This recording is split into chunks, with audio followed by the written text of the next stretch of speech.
7. О, не, забравих. Днес имам среща. О, не. Как ще стане толкова бързо?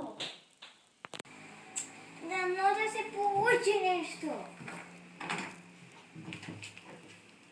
Предполагам, че винаги, когато някой човек иска да направи нещо, винаги има начин. Каква ще е визията й? Нека да видим. Така вече е добре. Но сега... Габи е облякана с черна тениска, която има много интересен свеж надпис. Надолу е с традиционни есенни дънки, които са малко под коляното и отстрани са набрани. Ето може да видите. Те са невероятни. Избелени са по средата. Блузата, с която е наистина подчертава дънките, с които е. За обувките ще поговорим след малко, а сега нека да отидем към тази част. Косата. Каква прическа да си направя? В настроение съм за кок. А за него ще ми трябват доначе. 2 ластика и... Хей, цибички!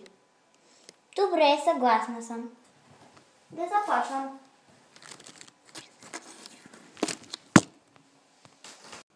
И това е крайният резултат. Къде ще ходите? Хайде, миличко, добре, бързам. Излез, аз ще се поправя. Оле, миличката, започвам ли? Време е, нали? Ето ги моите любими продукти. Габи ще вземе фонджутен.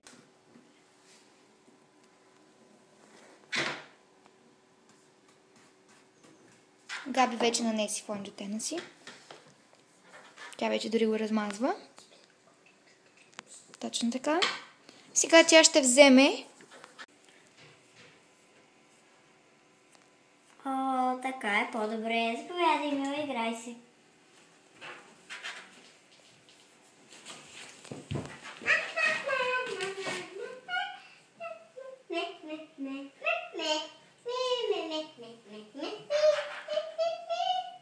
Вече е по-добре.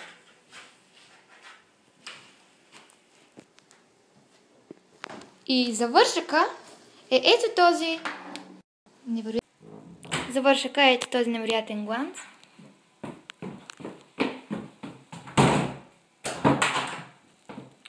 И последното нещо, което Габи трябва да направи, е да си сложи ето този невероятен Гоше дезодорант.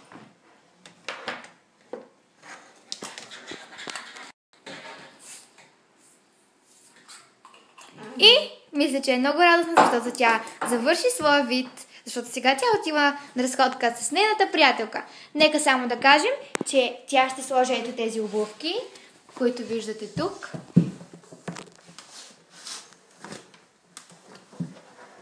И също така ще добави ето тази чанта на манго.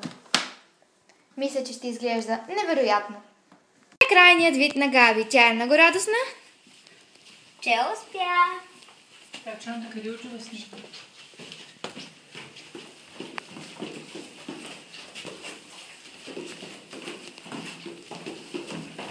Чао, Габи! Виждане!